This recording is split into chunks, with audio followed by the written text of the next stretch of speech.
Good afternoon, welcome to BlackHat. This is the Threat Intelligence track. This is Datagram, and he will be presenting on tamper-evident devices. Data? Thank you. Is this on yet?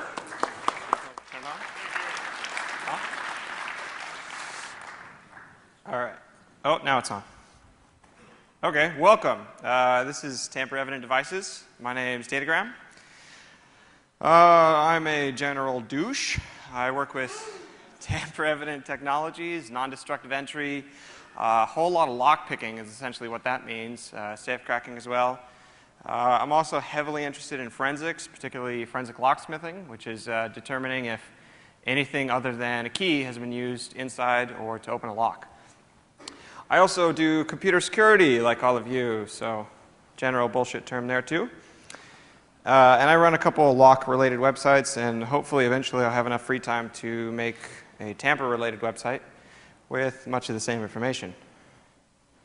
So, we all work in security, fortunately, unfortunately, and there's a whole lot of snake oil. So we have all these terms, we have a lot of acronyms, a lot of things that don't really mean anything to us as security professionals. So there's three terms that are important for this talk. So tamper-resistant, tamper-proof, and tamper-evident. So what's the difference between these three? A product that's tamper-resistant actively tries to prevent or deter tampering.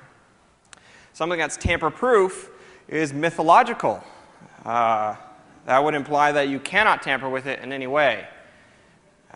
So in the same sense, we say a lock is pick-proof or software is hack-proof.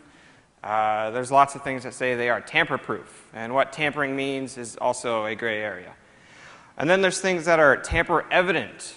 And so they're not necessarily tamper-resistant, and they're certainly not tamper-proof, but they're meant to leave evidence of tampering. So the general definition of something that's tamper-evident is anything that leaves evidence of access, alteration, modification, replacement, anything that's not normal. Now you're thinking, well, a lot of stuff could be tamper-evident. The mail we get, the basic, lick and seal envelopes, those are technically tamper-evident, right? To a degree, but there's a lot of things that are represented specifically to enhance your tamper evidence. Now you might say, why don't we just use locks?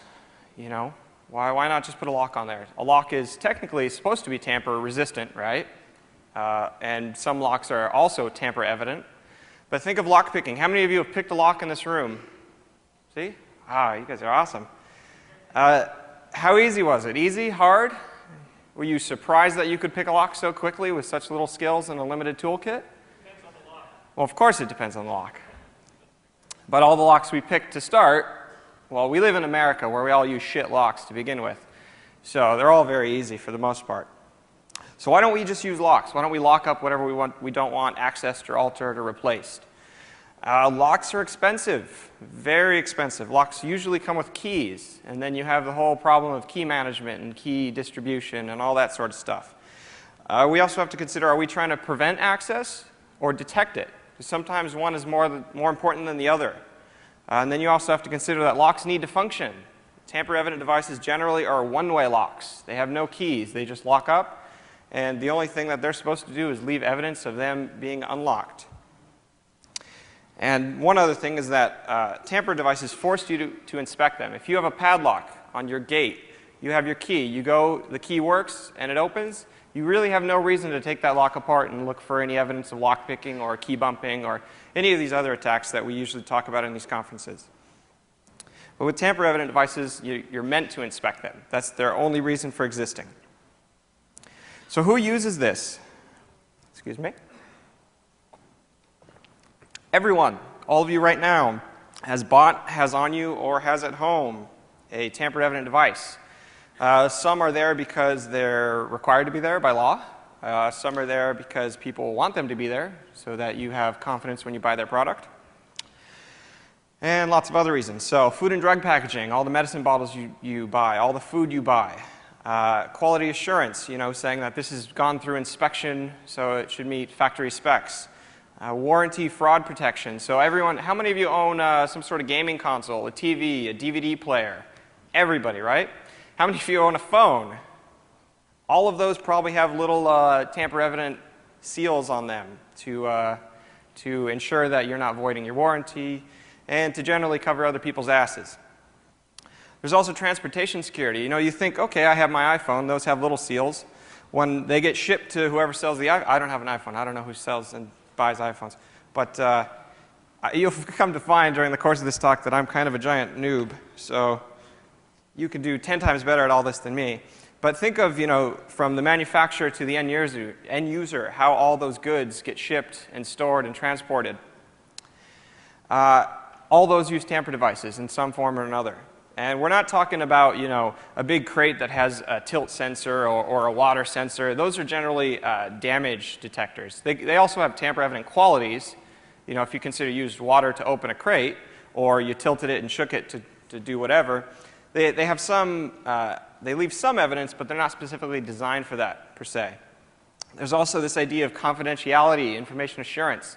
How many of you ever mailed a letter that has something important? How many of you have ever, well, in the same sense, sent an email that has a password in it? Think of it the same, but the physical side of things. So tamper devices are used to seal all those. And beyond that, intelligence agencies and governments are very, very dependent on tamper-evident devices. Customs and Border Patrol need all cargo to be sealed with some sort of tamper-evident device. We use them for nuclear safeguards, for transporting hazardous materials across the country, internationally. And we also use them for treaty enforcement between different countries. So think United Nations, IAEA are responsible for doing the tamper-evident seals for North Korea and so on. And that's so that when two countries agree, say, hey, let's stop making bombs, you know, it's hard to say, oh, okay, and then we don't just say, oh, well, they agreed, so that's good. We put seals on them so that we have inspectors go inspect the seals and make sure that both sides are honoring their agreements. So we're going to go over a brief history of tampering, because it actually has a pretty rich history. And then we're going to talk about two main types of tamper seals. And we have a bunch of demos. There's been 2 talks in the last 2 years that relate to tamper stuff.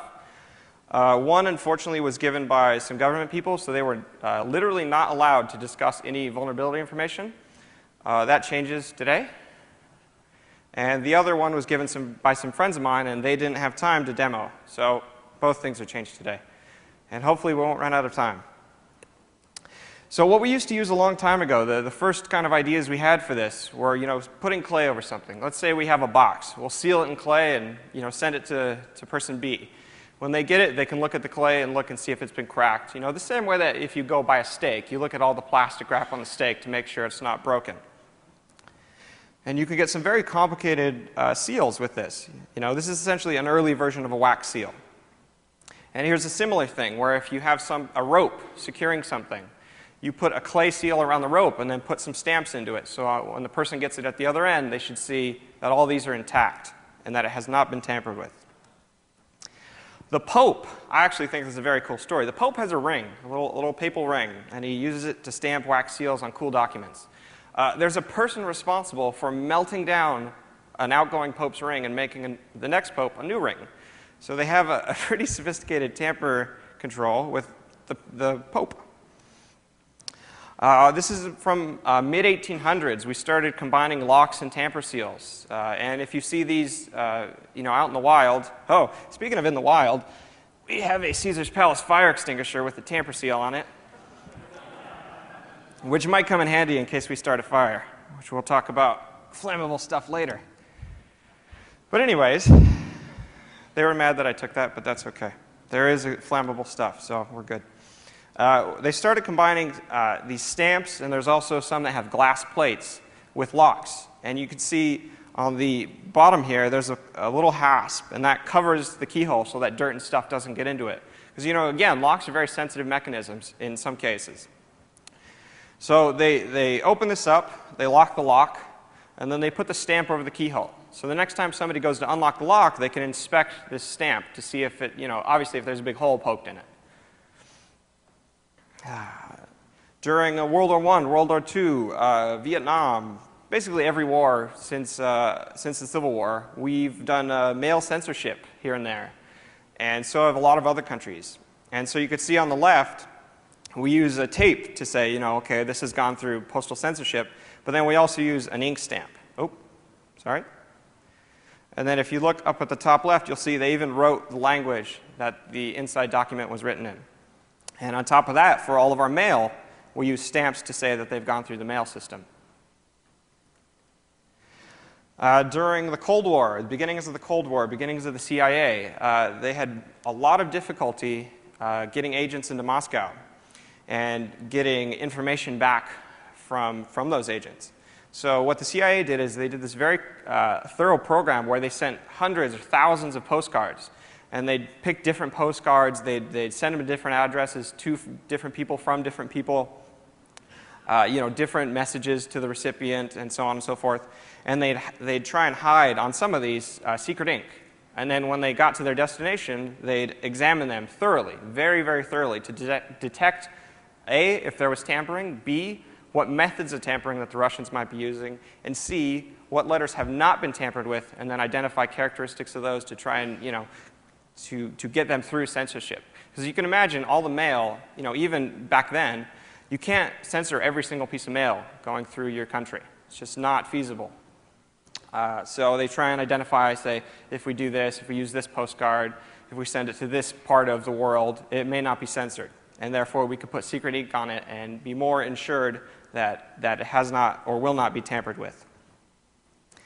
During the 1980s, there was a big scare in Chicago where people started dying from taking Tylenol. And they found out that some of the pills had been replaced with cyanide instead of Tylenol. And I think 4 or 5 people died, and to this day, they don't know how it happened. And Johnson & Johnson, then I think still owner of Tylenol, said, as far as the factory is concerned, we can't detect tampering. They seem fine after they left the factory. But they still frantically pulled them off the shelves of Chicago. And after all this kind of went down, we developed a Federal Anti-Tampering Act, I believe of 1982, might be 1981. And that led us to modern-day seals, where now all pharmaceuticals are required to have these multi-layers of seals to get to the actual medicine. So if you think of your typical medicine bottle, we have to open the box. We have to take the plastic wrap off the container. Some of them have apparently child-proof, but sometimes adult-proof lid to take off. And then below that is a combination wax and adhesive seal covering the actual pills. Again, talking about how many of you own Xboxes. Previously, Microsoft used a warranty sticker that would seal up the case that you would theoretically have to remove the warranty sticker, and then it would show a residue saying it's void on their Xboxes. And so people started making YouTube videos of them removing the warranty sticker and then opening it up and then modding their Xbox and so on and so forth.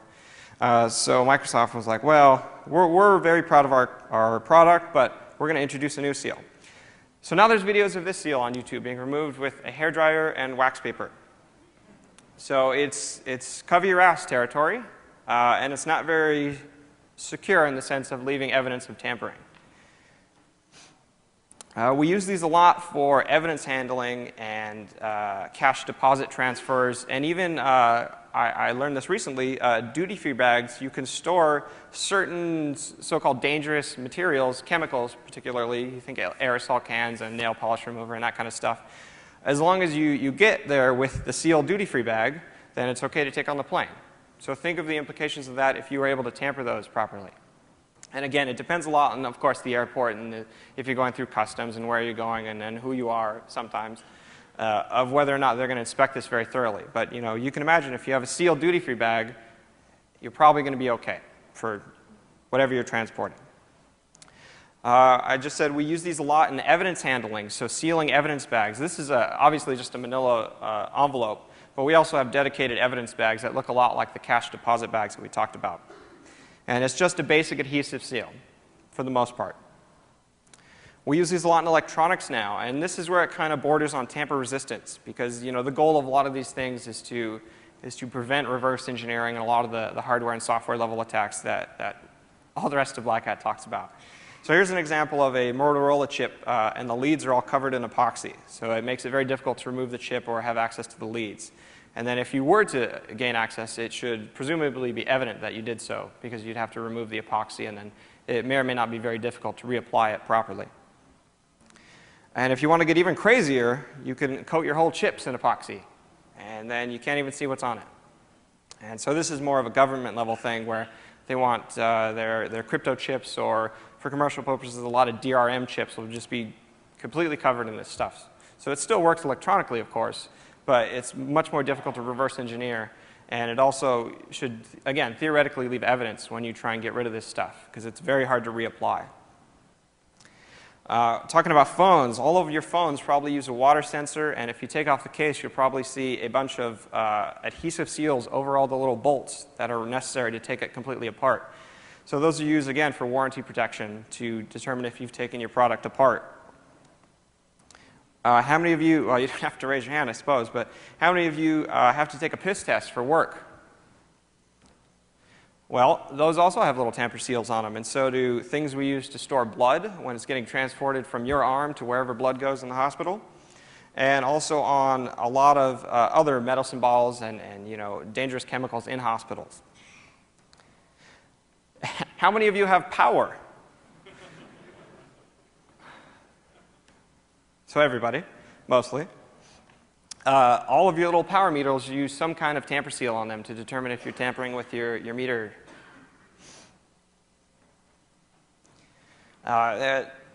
This is one of the, it's called a bolt seal, and this is used for cargo transportation a lot. If you drove to or from BlackHat or DEF CON, take a look at all the big rigs when you're stuck in traffic wondering why they chose to put 10,000 people in one city for the weekend.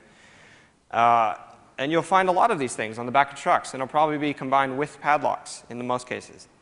And they're just these little one-way locks that snap together and are very difficult to remove by hand or with machines. One thing that I might not have pointed out is none of these prevent theft. That's not their goal, only to evidence theft. So the actual removal method for this seal, when it gets, the truck gets to its destination, is to cut it off with bolt cutters. Of course, after you've inspected it and made sure that it does not indicate tampering. But all of these can be ripped off or removed very easily physically. The IAEA does treaty enforcement with North Korea, and they use this thing, it's called a cup seal, and it's a two-part thing that snaps together similar to the bolt seal. And the holes are so you could thread a wire through it, and then you could secure whatever you have. They take it to the next level, and they put these scratches here and little dabs of solder, so that even if it were replaced, it would be evident that it was replaced or tampered with. So, when they install this, they do all this to the one half of it, they take a photo of it, and then they snap it together. The next time they do their inspection, they inspect the outside, of course, they cut it off, whatever they're going to look at, and then they cut it in half and look at this to make sure that this pattern is the same. This is a picture of Marines sealing a container of nuclear material, and if you notice, the seal that they're using is the exact same seal that was used in the photo of the man holding up the evidence bag. It's just a simple little sticker, basically. So, as with most security products, there's a lot of strange representations of how these things are supposed to function. Is anybody in this room uncomfortable removing a zip tie without damaging it? Ha ha ha, right? I'm not kidding. I'm not kidding whatsoever. I found it hilarious that zip ties are sold as tamper-proof, almost universally. Now, maybe they don't mean that. Maybe they mean, well, once you store it on something, it shouldn't come apart easily. But they do use the word tamper-proof, which I find interesting. So let's use a different example. What about actual tamper companies? Tamper-evident labels, in this case, an adhesive. So it says, impossible to reseal or reuse. We'll talk about mechanical seals, one of these little guys, and it says positively tamper-proof, and you'll laugh at that in a moment. So, what makes something tamper-evident? It's durable for whatever it needs to be durable for, but it's weak. It does not resist physical manipulation or removal.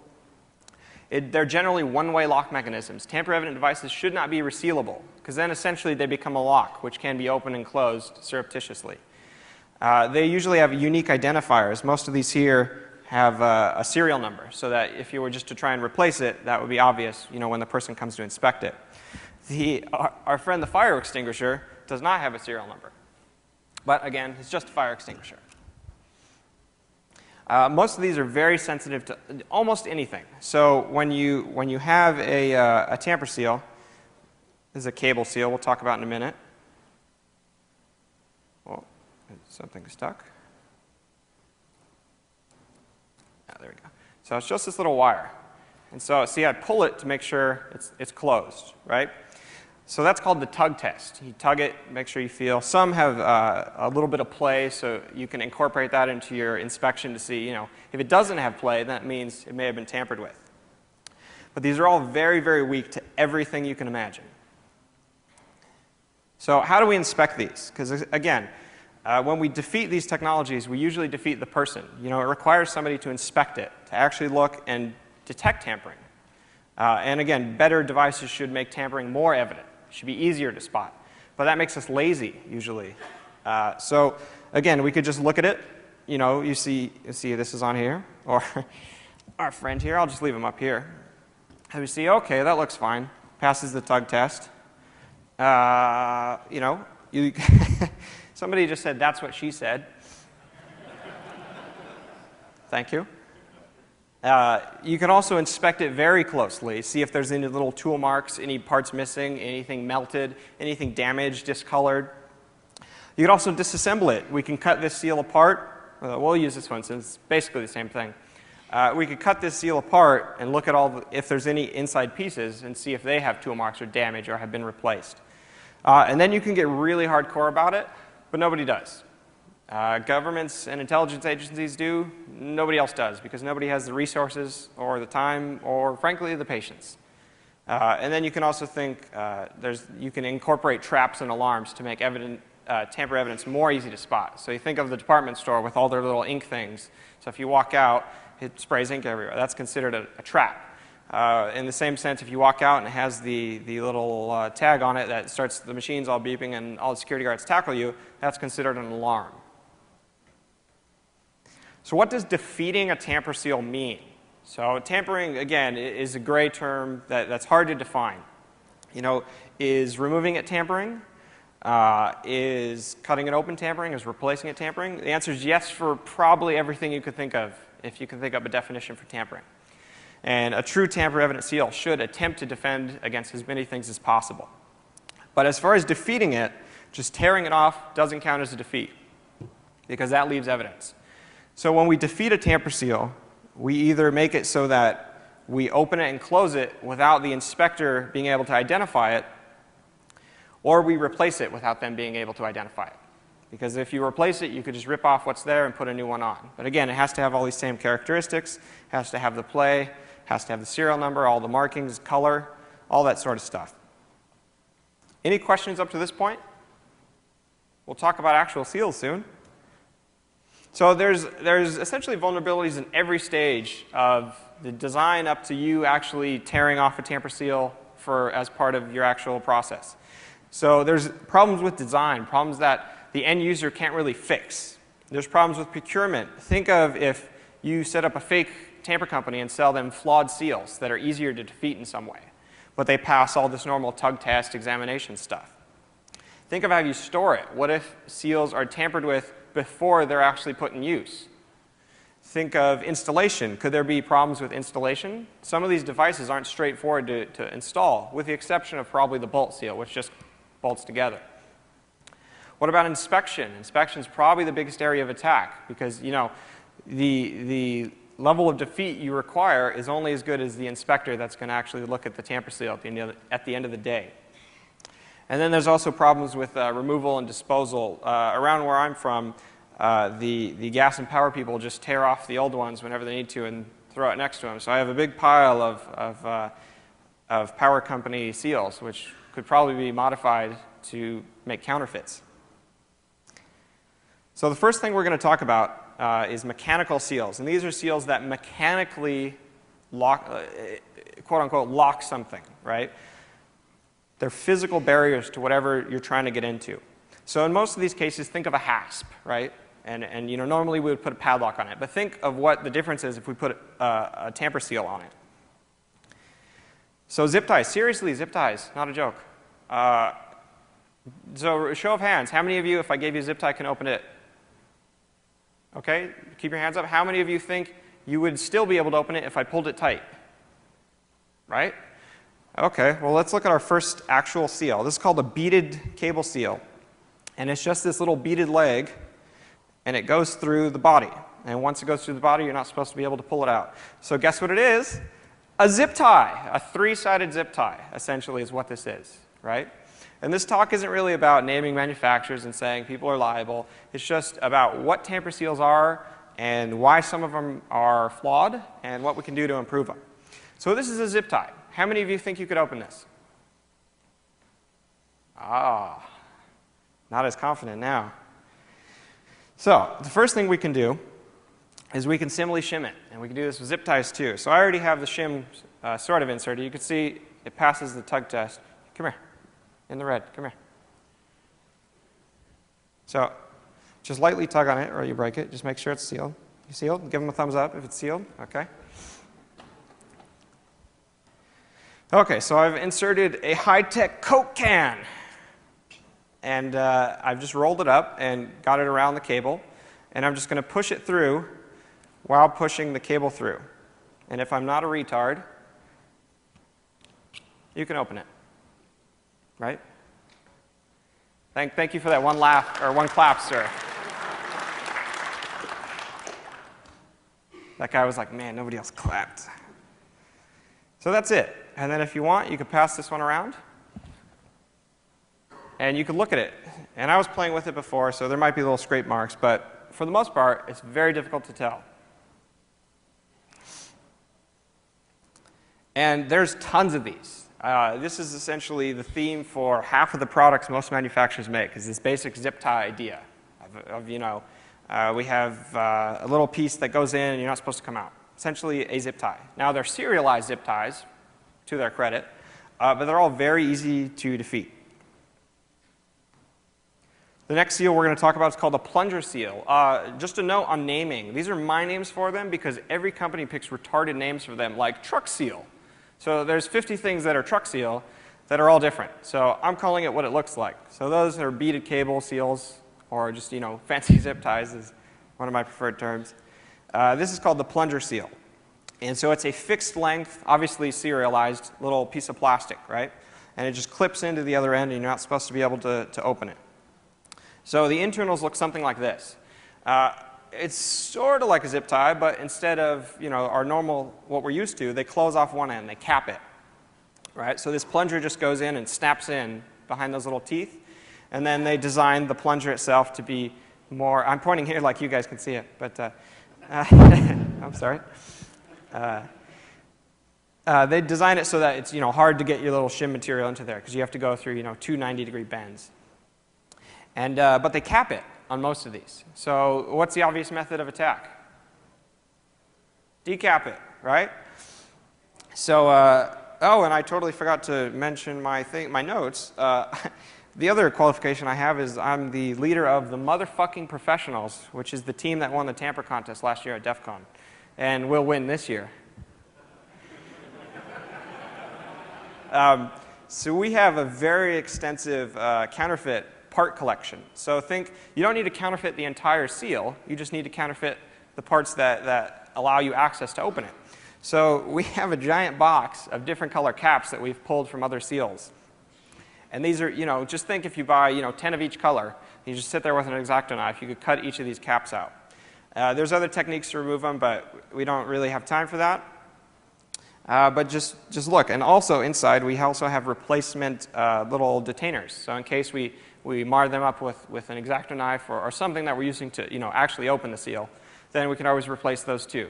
Because none of these little tiny pieces are going to be serialized for the majority of these seals.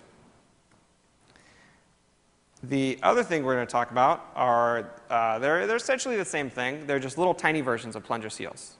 And if you remember our power company example, these are essentially what they use on the vast majority of little power meters. Just this little tiny piece of plastic that you could easily rip open with your hands. Usually a serial number or a identifier for whatever company. I don't know in Las Vegas who handles water and power, but probably whatever their initials are on that. And it's essentially the same thing, no cap, but now on most of these we have access to both ends of little holes. So you can imagine all the ways we can shim or counterfeit this little tiny seal. And if you notice, the one on the left does not have a serial number. Now, it probably should, but think if we have a blank, we could always determine what the method of printing is, print our own serial number on there, and just replace it, as long as we have color and serial number right. There's also what are called padlock seals, and they resemble padlocks. Now, the one on the left is a little bit better.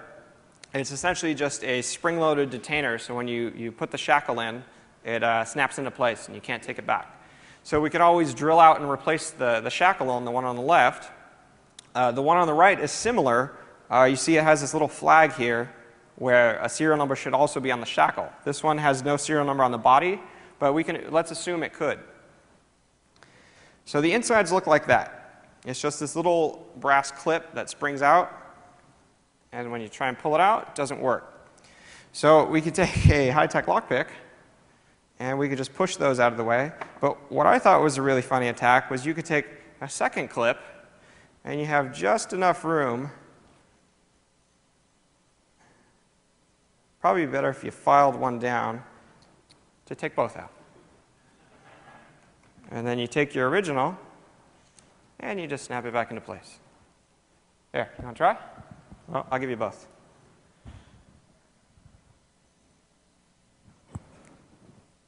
So yeah, pretty easy. And this seal that just got handed out is used primarily in hospitals to seal up drugs and dangerous chemicals and all sorts of other fun stuff that they have in hospitals. For all the biohazard boxes that we steal on a regular basis and such. What's that? It's cheap. It's very cheap. I'm sure that's one of the least expensive seals you can buy. But it doesn't really do a job. You could probably buy a padlock for $1 more. That would be better.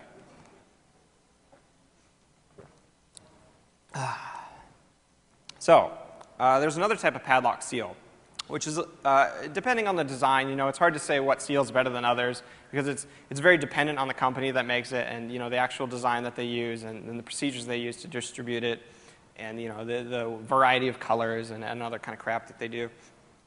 But these are just little one-way locks as well, and they just clip into the little plastic body. They have all metal versions, but the vast majority in use are plastic. And these are also used by a lot of power and gas companies for the meters. And again, the body's serialized. The inside is just these little teeth. So once you clamp it down, you're not supposed to be able to pull back up. And those little legs that force into the plastic are actually pretty strong and have a lot of force on them, so they dig in quite well. So you might be thinking, well, can't we just stick a lockpick in there and bend them out? It's actually surprisingly difficult. So what our Tamper team came up with for a cool defeat, it's maybe not altogether practical in the field, but we do electrolysis on it and dissolve the plastic clip. Now, I think, honestly, you could do this in the field. It takes about a half hour to fully dissolve both sides. And the great thing is, you don't need to do this while it's actually sealed on something. You clip the little ring, and then you put it in your solution, and then you wait until you get all this. Now, you do need a replacement clip. So that's why we have a big box of replacement clips from all the different types of padlock seals we found. And I don't think we found any seals that actually resist this, of this type, except for the all-metal ones, because obviously the all-metal ones would go away completely. But when you're done, you get that, and then you can just pop a new clip in. And it doesn't damage the plastic, doesn't discolor the ink. Previously, we were using muriatic acid and water for, well, I guess that just makes it more or less muriatic. It took about 2 hours, but we realized we didn't need the electrolyte from the muriatic acid, and now we're just using salt water. So it's a lot safer, and we don't have to put big signs up at the contest that say, stay the fuck away from this cup. Not a joke, not a joke. We talked about it just briefly earlier, metal cable seals, and it's essentially just this body, and your metal cable strand goes through, and then it gets locked in place. Can't pull it out. So what it is there's this little gear, and when you first put the end of the cable in, it pushes the gear into this hole, and then there's a spring that pushes up into the cable, and that's what makes it so you can't pull out. Ha ha ha. But so let's talk about, we talked about how there's different flaws in the different parts of the Tamper process, or I'm retarded. How there's flaws in design and installation, and what if you have access to it before it's installed. So does this seal look sealed? right? Looks good? Whoa. Oh, that's hot, right? So what's in here is just a little shim piece, just a little piece of metal that holds that piece down.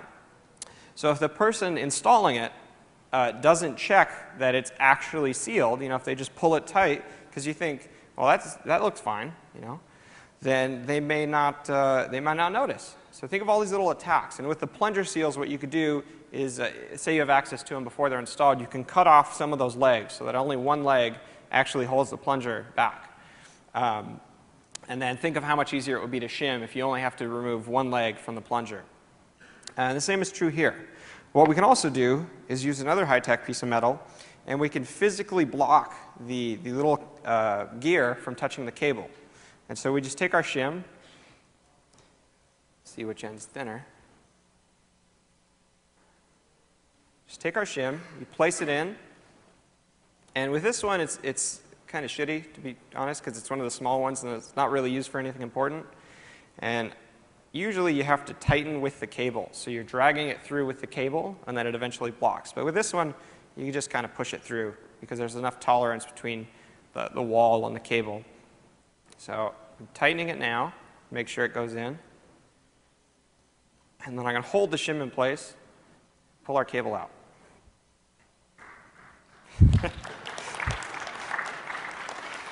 I like that it takes one person clapping to motivate the rest of you. So does anybody want to try this? Don't get it stuck for the other 90 rows. But I'll pass this around. You have the shim. So just get it in there and then hold it with the cable. Push it through. Shim is sharp, right? Yeah, well, it's small. If you cut yourself, you're retarded, so. But to be fair, I just got done with a 2-day BlackHat class, Monday, Tuesday, on tampering stuff. And we went through the whole box of Band-Aids, 3 or 4 of which I'm proud to say were my own. So don't feel bad if you cut yourself. But we will point and laugh at you. Some other defeats for these, because you consider it's just a little spring-loaded gear, some of them are ferrous. So you could, there's a bullshit discussion with John about whether or not magnets pull or push. I'm actually not very good at science. I flunked physics. So the idea is that you pull away the little gear, and then the cable's free, in the same sense that if you put the shim through, there's a barrier. But you could do this with magnets, and one of the teams last year at the DEF CON contest did this. Now, you need a bigger magnet for the bigger seals. That's one of the smallest ones that they make, but it's the same idea. Now, this one's actually a very cool seal, and this is the first, well, technically, the higher level cable seals are approved by Customs and Border Patrol, and an agreement called CTPAT, which means Transportation Protection and Anti-Terrorism. And that's what Customs uses to ensure cargo reliability and tamper evidence and so on and so forth. So the big cable seals are similar. This is the second one that they approve. And they only approve 3 mechanical seals, 3 types of mechanical seal, about 5 models in total between the 3. So I believe it's 2 cable seals, 2 bolt seals, and this metal ball seal. And so what it is inside there's these little rings. So on the top is it before we close it. And normally there's a ball over it, but you get the inside view. And so there's these little metal rings, and they are sheared. They don't go all the way through in the top. They clip onto the metal, and they just hold themselves there by the force of the ring pushing into the metal. Now when you push the cable through, it physically moves those rings, and they snap through the second hole. And then they have room to rotate and spin, and you can't pull your strap back out. So it's a very, very simple but ingenious design. And every company I can find that sells these represent them as tamper-proof in big red big red letters. Let me get some more water.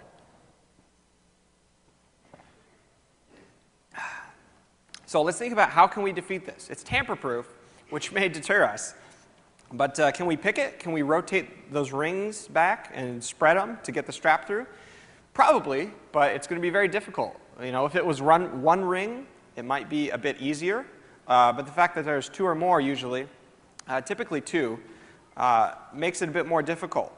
And it's possible, but you'll probably scrape up all the metal, sitting there jiggling rings back and forth and spinning them, which will leave evidence of tampering. Now, whether or not you can repair that scrapes and removal of paint and so on and so forth is another story, and it's another way of attacking it. But let's consider picking to be too difficult. Can we shear and repair the strap? So can we cut it open and then somehow repair it? Again, it has to pass the tug test, so that may or may not be too difficult. Can we counterfeit it? Can we change the serial number? Can we replicate this? Obviously, if you're an intelligence agency or a giant manufacturing company, some of these might be a little easier than others. But all of the attacks we're going to talk today are very low tech. And there's a group called the Vulnerability Assessment Team at Argonne, and they did a big study on a couple hundred seals and found that it doesn't really matter whether or not you spend more money on your seals, because the cost of defeat is almost always extremely low. And when you spend more money, you don't necessarily prevent tampering for longer or make it more difficult. So we could change the serial number theoretically, but it's very difficult, requires a lot of money, a lot of resources, a lot of preparation. We could also replace parts. What else? Anybody? Okay. Well, what we thought of was pretty funny, was that if we look back at our seal, so what's the only thing that's not unique about this? The ball. So can we remake a ball? Now, remaking a ball from scratch is pretty hard. But what if you take halves of other balls and you build an awesome recrimping die? So essentially what you do, you find your target seal. You cut your ball off with a Dremel, being careful not to nick the strap anywhere. You undo the rings to open it and take it off, whatever it is. Then you put it flat. You put half your ball on. You put your rings back on. You put your other half on, because that's how I assume they make it at the factory. And then you recrimp it with just this little hand tool. And it's just these two little pieces of metal that you can hit with a hammer very softly. And then you get tampered seals. So can you tell which ones in that photo are tampered? 1, 2. How many think all 3 of them were tampered? That man voted twice. How many of you think 2 of them have been tampered? How many of you think 1 of them has been tampered? How many of you are gullible enough to think 0 of them have been tampered? Well, the answer is 2 out of those 3 have been tampered. Can you tell which ones? Now, obviously, this is a bit flawed, just looking at a photo with a single view of the seals. What's that? Yeah, 2 on the left. How? Small scrapes, Well, but the other one has scrapes. What about the scrapes here? Linear scrapes. That man must be a forensic expert. Well, I'm not going to tell you.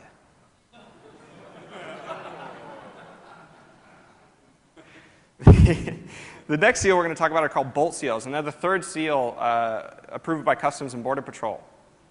And so bolt seals, again, are just these one-way locks. They snap into place. So here's a cutaway view. And what it is usually just a little clip or a little ring. And when you force your big piece into the body, then it just snaps into place and makes it so you can't pull it out. And so tampering with these can be very difficult. Again, let's look at our examples. So you can see there's a wide variety of different bolt seals available. There's some that are all plastic. There's one here that has a double serial number. There's one here that has, just a metal bolt and a single serial number, and so on and so forth. So what can we do? Well, first thing we can do, and this works a bit better on all metal seals, or at least seals with an only metal bolt, is you just shear the bolt at one of the bases, and then you can add a screw and re-screw it back in and make it feel right. Because again, they're not going to notice these things just looking at it from a foot away. They'd have to actually tug on it, and you'll probably pass a tug test if you do this properly. And then to see this little mark, they'd have to look at it very closely. So we consider this a level 1 or a level 2 defeat, because it's not perfect, but it'll probably fool most people. And if you look at one of these seals that we had, I guess this is a better photo. You see on the left, where I'm pointing again at my screen, if you see over here, it has these little stumps, and that's to try and prevent you from cutting it off on this edge. And on this side, it has a bit of a slope, so it's supposed to be more easy to detect. But again, your tamper-evident devices are only as good as your inspector. The other thing we could do is drill and repair or replace the bolt. Think about the all-metal bolts, a bit easier to replace, and a bit easier to resurface and reserialize if we have to go through that much trouble. All plastic makes it a bit more difficult. The all plastic ones are more common for some of the higher security stuff because they're also corrosion resistant, because they got the buffer of plastic around all the metal. So let's talk about more consumer level stuff. These are called crimps and wraps. So we have some similar mechanical seals that are crimped. And so this one on the left, you can see it just has a big flag hanging out, and there's a special crimping tool that just rolls the flag around whatever wire you're trying to seal. And on the right, you can see an example of it over a little box hasp. This is a more sophisticated version, which is used on a lot of gas companies use this on their meters. And it's just a copper or steel, whatever type of wire, threaded through a little piece of lead, and then they crimp it. And so it squishes itself and physically restricts the wire from moving. So we could defeat these too. These are usually easy to counterfeit. If you look at our previous example, you see it has some markings, but that's probably on every single one that they sell. So it's easy to replace. All you need is the $40 or $50 crimping tool to redo the crimp. And the same goes for most of these. Now, there's obviously more sophisticated ones. There's plastic versions of this. But they're all the same idea, that you squish them, and then it's hard to get the wire out. And then whether or not the actual security they offer is up for debate. So the one nice thing is that if you're very, very thorough about your forensic examination of these, the way the metal deforms and the actual tool pattern of the crimper that you're using is probably easy to identify. So if you look at this one, on the bottom here, you can see how it folds and distorts the metal. You can take a photo of this, and then if you're diligent enough, you can inspect it very thoroughly at its destination to determine if it's the same seal or if it's been counterfeited. So there's a photo of just one of the seal crimping tools, just a simple hand tool. There's also these seals called self-crimping seals. And what it is you thread, again, a wire through the back of it, and then you just snap it closed, and you can do it with your fingers. Unfortunately, all the ones I found for these suck really bad, and you could just take a lockpick and bend all the little pieces that are supposed to hold it together out, and then open it up, and then re-snap it, and so on and so forth. So plastic wraps are something you're all familiar with. Plastic wraps are funny because they're extremely common, and they vary quite a bit. Some companies put them on just because, why not? Some are forced to, like drug and pharmaceutical companies. But the real question is, what are your goals? If it's a bottle of pills, what's your goal? Is your goal to open it completely and have full access to the pills?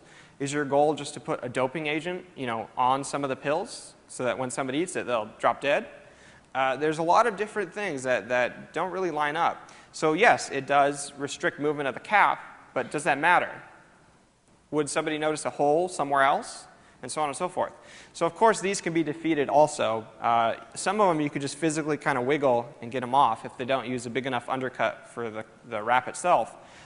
Some you could just cut just enough to take it off and then repair it with either heat or glue. A lot of these aren't serialized, so you could just always replace them with a counterfeit version. And all the same attacks. Use your brain. Don't think of this talk as, well, Datagram said this is the best way to attack a seal, or Datagram thinks this, or Datagram can't do this one perfect. It doesn't matter, because again, it's super dependent on the actual person inspecting it. So obviously, when I try and think up defeats, I think up ones that the more forensic inspectors would miss. But it's not like lockpicking, where it's a binary thing. Is the lock open or closed? Tamper is much more vague than that because of the human element. So we're going to talk about adhesives now. And adhesives are pretty cool. There's no standards available in the US for the strength of an adhesive, so it's hard to tell one from the other. And they have very mixed effectiveness. They're misunderstood. Think of all the combinations of things you need to think about to determine if the adhesive is right for what you want. You need to think about what you're going to put it on. You need to think about the backing of the adhesive, the actual plastic part of it, the adhesive it uses, how the adhesive works with whatever you're putting on. You need to think about how long does the adhesive have to cure before it starts on its trip to wherever it's going, because that makes a huge difference. Think of if you just glue something and you wait 5 seconds and pull your hand away. It's probably going to break. Well, the same is true of tape to a smaller degree. If you don't give tape enough time to cure, then it's not going to adhere as strongly, and it's going to be less resistant to a number of attacks. So the first thing you could do is just try and shim it off. Use like a Coke can, just try and get under it and shear the adhesive. And then you break it off, and there'll be some adhesive left on, we'll say a box for all these examples, and then some left on the tape. And you can just put it back when you're done. And you may or not be able to do this without it looking weird. You could also think of water or steam. Is the adhesive water soluble? Can we just remove it and then reapply the adhesive? Can we steam it off if it's one of those paper tapes? Can we use solvents to either remove the adhesive or create a barrier between it and the substrate? Could we use temperature, hot or cold? And can we always counterfeit it? So that's a good question, is can we counterfeit it? It's almost always the first question, because counterfeiting is usually the easiest defeat if you have the resources for it. So MIDI adhesives, despite saying tamper evident, I got to stop laughing because I keep fucking it up. MIDI adhesives offer zero security. And they're essentially glorified stickers in the same way that some of the others were glorified zip ties. So this tape in the photo, not very tamper evident. The idea is that those lines, that if you cut them, it's really hard to realign them. But what if you don't cut them? Then it's really easy to take off. So again, we ask ourselves some questions. Is it serializes? What's it applied to? What is the material? What type of residue does it leave behind? Because some tamper tapes will leave behind a big void or open message. And how much do you really need to remove? Because that cuts down on your time to tamper. If I only need to remove half of it to open something, then it's a lot faster than if I need to do the entire thing. And it usually requires less resources. So there's technically three types of residues. There's what's called full residue. I'll just go through it here. There's full residue, which leaves residue along the entire width of the tape. And then there's partial residue, which just leaves a bit. So some might have a transparent full residue. You can see it because the contrast is kind of screwy. But if you look right here, you'll see there's a line. And then up here, there's another line. But this one just has the letters saying, this has been opened or whatever. There's also no residue tapes, which are usually just very small adhesives. And when you pull them off, it leaves nothing on the surface, but it makes the letters void or whatever appear on the actual tape itself, and usually ruins the adhesive so that you can't re-adhere it to something. So let's talk about solvents. Solvents are probably my favorite attack because they have the most cloak and dagger appeal to me. And I get huge boners for CIA stuff. I'll try and control myself, though. So here's a photo of me removing just EFF tape, the EFF disclaimer tape that says, we do this and that and that. And where I'm just removing it with some basic stuff. And all the stuff that we're talking about, Coke cans, I'm sure you can acquire, syringes, needles, solvents, all this stuff is very easy to acquire. It's just hardware stuff, hardware store stuff, drug stores, and arts and crafts stores, funnily enough. So let's talk about what common solvents are. Acetone is very good. Isopropyl alcohol. Literally, we can walk down the nail polish remover aisle in the market and pick all sorts of awesome solvents that are great for tamper. Carbon tetrachloride was used heavily by intelligence agencies, but we can't use it because we're afraid to die.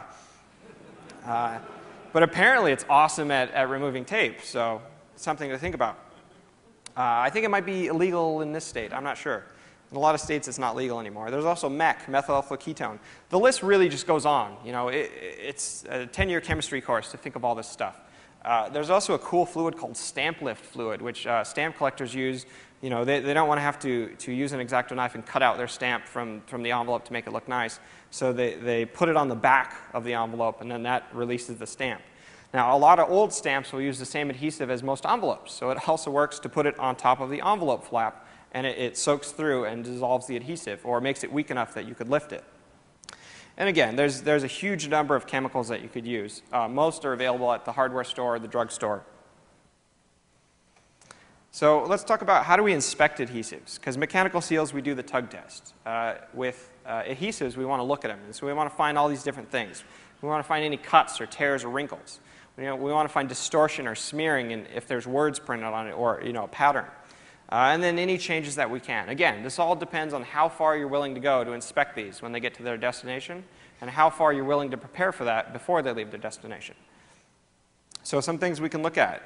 Incorrect solvent use will obviously be very messy, especially for some of the higher grade tamper tapes. Essentially just dissolves, and then unless you can counterfeit that tape, it can be very difficult to fix. And then if you look at the box here, we also have all this blue ink bleeding into the box, so you'd need to figure out how to remove that as well. And here's a closer version after it's set for a little longer. You can see it just slowly dissolving all the tape and the backing. Heat is good, but very easy to screw up on. If you put too much heat, plastic will usually wrinkle and melt, and so on and so forth. One other thing that a lot of people don't look for is the actual gloss. If you kind of tilt it right in the light, you can see the gloss of the adhesive. Most are glossy, some aren't. And then determine, is that normal? Does that look right? Because some solvents will actually affect that. They'll also affect the adhesive strength of the adhesive. So a true tamper test would be not to just cut the box open, but to try and peel up the adhesive. If it's supposed to leave a residue, you have to verify that it's leaving the correct residue. Because think of if somebody just took, our blue tape and just put a blue tape and then painted it blue or whatever they did to fix it. When you peel that up, if it doesn't react the same way as, a real one would, then that's evidence of tampering.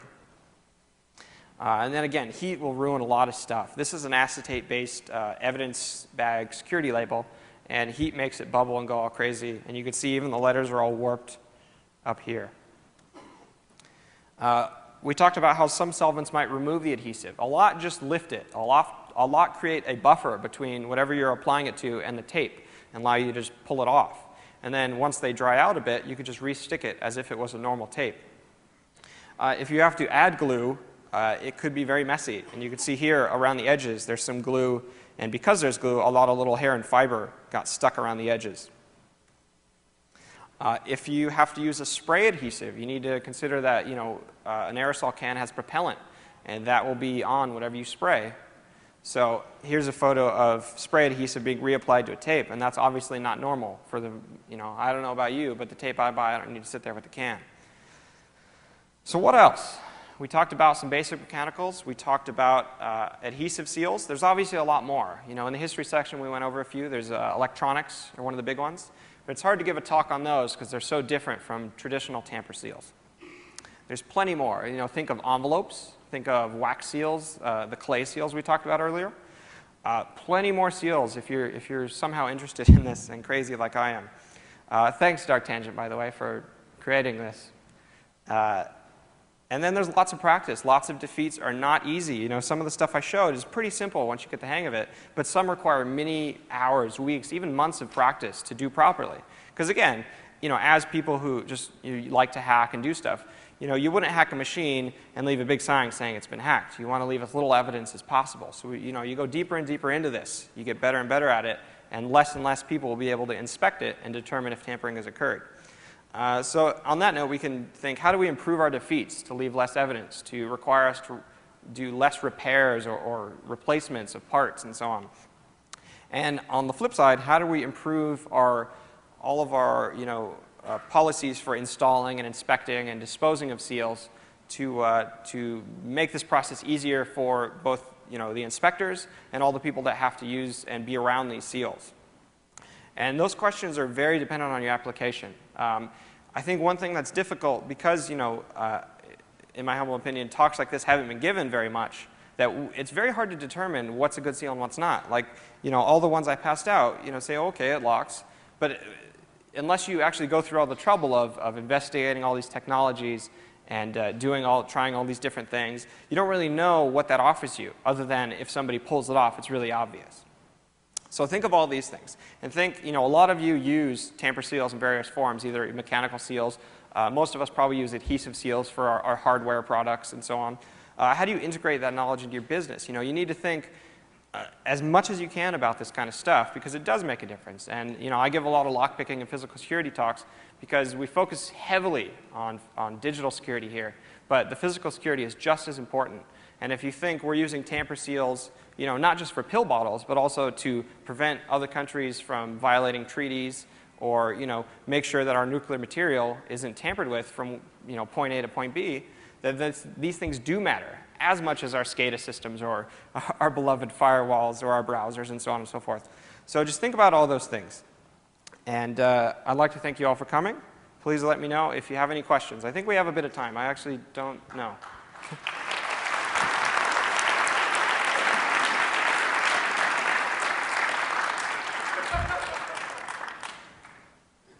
Yes, sir. In the competitions that you've done, what's given you the most trouble? The question is, in the competitions I've done, what's given me the most trouble? Maybe plastic evidence bags, just because those are frangible by nature. Announcing tamperevidentwiki.com. It's a community site for us all to talk about tamper stuff. Okay.